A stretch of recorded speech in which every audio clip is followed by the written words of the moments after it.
Oh, heck yeah. Today we're going to be taking a look at the Smith & Wesson Response, baby. Let's have some fun. Yeehaw.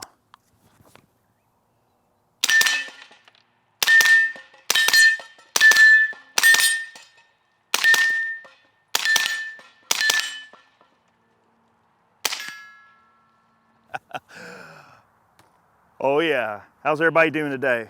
Eric here with Iraq Veteran 8888. Welcome back. Yes, we got a lot of range videos coming. We're doing a lot more. I kind of took a little bit of break from filming, but we're finally getting back to getting some content out for you. I will admit, I've had this freaking gun since October, and I have not had a chance to get out here and film a video on it. I apologize for the delay.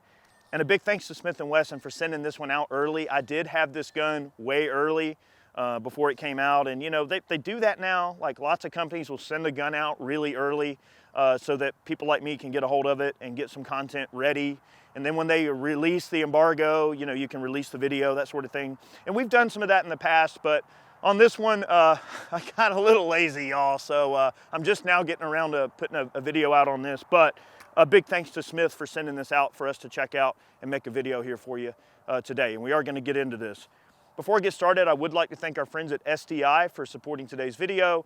If you are looking for a career in gunsmithing, they are your go-to folks. Sonoran Desert Institute, they've got great instructors, awesome curriculum. If you want to be a gunsmith, a drone operator, you want to learn about checkering and bluing and all sorts of the techniques that you need to be a professional gunsmith, they have great programs for that. Great distance learning opportunities. Check them out, SDI, Sonoran Desert Institute, and tell them Eric sent you. And a big thanks to them for supporting our efforts here on the channel to put this content out for you guys. All right, so you can see we're feeding from Smith & Wesson M&P magazines. This is a 9mm. Now, unless you've been living under a rock, you know what the response is at this point. I'm kind of late to the game on getting a video out, but I wanted to get my 2 cents in and kind of tell you what I think about it. It is all polymer construction through and throughout. However, what that does afford you is a very good price on these things. On the street, they're about $6.99, so like a $700 rifle, which is nice. You do have a 16-inch barrel that's threaded 1/2 x 28. We do have a Witz machine 9mm suppressor on here. This is an all stainless steel can, a little hefty, but a really nice suppressor. I really love this can a lot. You got M-LOK accessory slots through and throughout. With a full pick rail on the top of the gun, okay? It is a polymer rail, y'all, okay? So the rail is polymer, the lower is polymer. One interesting footnote about this particular gun that sets it apart from some of the other PCCs on the market is their Flex Mag, magazine kit. Okay, so right now we do have the M&P magazine kit in it. It does come with two 23-round M&P magazines, you can see here, kind of low extendo, okay? But it also comes with the Flex Mag kit, which we're gonna drop in here in a minute, and we're gonna run some Glock magazines out of it. So I would imagine in the future, they will offer additional magazine conversion kits, like if you wanna run the Sig Sauer mags or whatever else you wanna run, maybe some Beretta mags or something. So right now, they're available for Glock mags and of course the M&P magazines. So these are the new M&P mags that ship with the Response, and I think they're also sending some of these out with like the race gun packages in the M&P pistols as well. So really cool stuff there. That ammunition there was some full-powered Remington 147 grain ball, okay? That's what we ran there in the intro. Go ahead and run one more mag of this. This gun is wearing a Primary Arms MD25. This one has the ACSS CQB reticle in it. I chose this optic for this gun because it's a very affordable optic. And of course, Dimitri over there at Primary Arms doing great work on these reticles. He is such a great guy, really knows what he's doing, okay? You can see there, got your magwell, okay? You got a nice generous magazine release there. It's easy to get to, a flat shoe trigger. Your safety located in a typical place you would expect it to be on any type of AR pattern. Now, to be clear, this is not a traditional AR pattern gun. It is set up very AR-like, but there is nothing standard about this gun. So in terms of from the buttstock forward, there's not really a whole lot that's going to be interchangeable with a standard AR except for maybe the grip. I would imagine the safeties look to be pretty compatible with a normal safety. Probably your takedown pins look pretty similar. And of course the buttstock components, I would imagine it's pretty much strict AR from the butt back. Charging handle looks to be proprietary, of course with polymer through and throughout. So a lot of polymer and proprietary construction, but an interesting option from Smith & Wesson for sure, okay? Especially for the price point, for a good quality Smith & Wesson product, I think it's a winner in terms of the price. Here's some more full power 147s.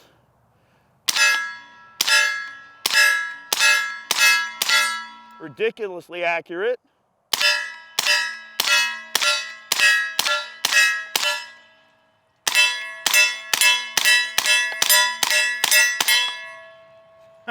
Ridiculously accurate, of course. With the 16-inch barrel, you do get some nice velocity out of this setup. And the whip machine suppressor is doing a great job. Of course, I didn't miss any of the steel, so we didn't get to hear one land in the dirt back there. I have some Aguila 147 grain full power ammunition.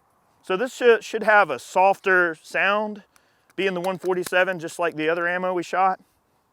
Now, these magazines, these are my older Smith & Wesson M&P magazine bodies, and I added the Turan Tactical base plates that extend them out like an extra 4 or 5 shots. So I think these are also 23 shots or 21 or 22, I forget. But these are my older M&P mags, so we're gonna test these out in this rig. All right, so it's the Aguila full power 147s. I'm gonna put a few in the dirt back there. And we also are gonna test some carry ammo through this gun as well before we switch over to Glock mags. So a couple in the dirt so you can hear these 147s.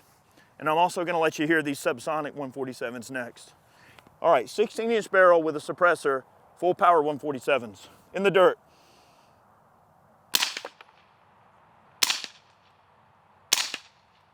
Nice.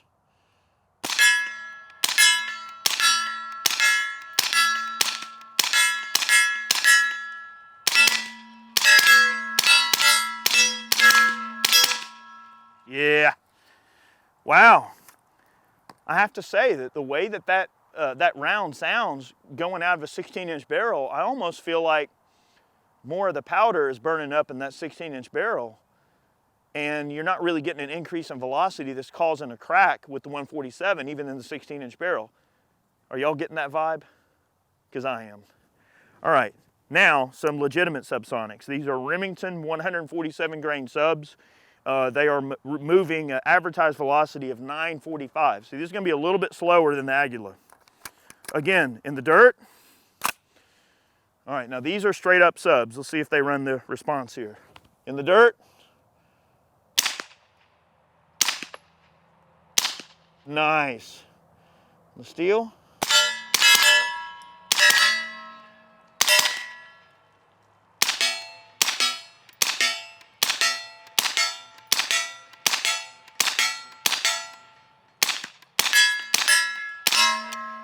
Yep. Okay. That one did not lock the bolt to the rear that time. Seems to be kind of a common problem when you're running some of the real low power subs. We actually had a very similar issue with Mean Arms upper doing the same exact thing with that exact same ammo. When you're running subs, it is on the lower side of the power spectrum, so your bolt movement, you may not get quite the full travel of bolt movement. It may be enough travel to strip around off the mag and feed, but it may not be enough power for the bolt to go all the way to the rear and lock to the rear. Just keep that in mind.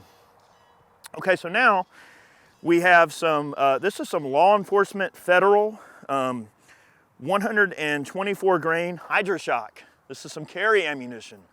And the HydroShock is one nasty bullet. Now this is running out of a 16-inch barrel with a suppressor. We've got some soda bottles. We want to test some hollow points just for function, make sure they're going to cycle, but also because we really want to see these soda bottles come apart real nice. And if these make a nice mess, who knows? We might take a break, and we have to change the magwell out anyway for the Glock. We may move some of this ammo over to a Glock mag. And I have some watermelons over there, and I do have a couple of cans of hominy. We might hit some different targets with the hollow points if this looks good. So here's some HydroShock. I'm just going to put one on the gong to make sure it's shooting where I want, and then we're going to take out these sodas. All right, one on the gong. Oh yeah, all right, here we go.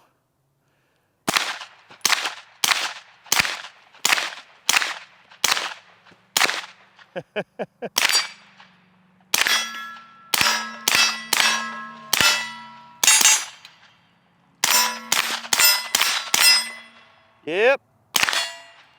Nice. Heck yeah. Really good stuff. I wanted to make sure it run those. And of course my older M&P mags are running, the newer M&P mags are running. Yes, it takes Glock mags, y'all. Okay, so we went ahead and swapped out the Glock mag lower with the M&P lower there. It's really interesting the way that it keys in place, and also I noticed the upper and lower, it actually keys in place as well. So that makes it a very solid fit, which I do like. So you do have to drive a little pin out, unscrew the mechanism and everything. It's really not that big of a deal to swap out. Chad did it just now. It took him maybe a couple of minutes, if that. So very easy swap there to trade out the magwell. It's very interesting the way it keys in there yet again. I think that's very clever on Smith & Wesson's part, the way they did that. All right, let's try out a couple of Glock mags. These are 24 round factory Glock mags, and this is full power 147 grain UMC from Remington, okay? And we're just gonna shoot a couple of mags, nothing crazy here, and let you guys get back to your day. All right, Glock mags, here we go.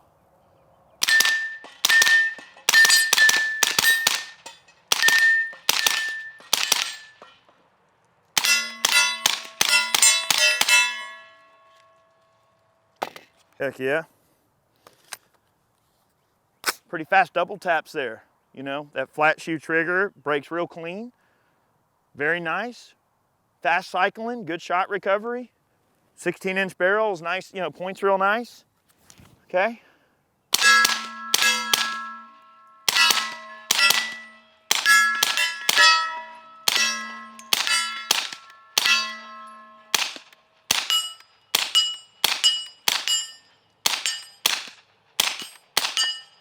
Yeehaw. Now, this gun is a blowback. So one thing I noticed is it's just a big old heavy, chunky reciprocating mass for the bolt, straight blowback, which is fine. For them to keep the gun in this price range, it does require them to, you know, keep it simple. It is a little bit gassy with a suppressor. I noticed I was getting a bit of gas back in the face, but not too bad. For just casual shooting and everything, totally not a problem. I do look forward to seeing Smith & Wesson release this as a pistol. It would be cool to have a pistol option with a brace. Right now they're only available in a rifle format with a 16-inch barrel.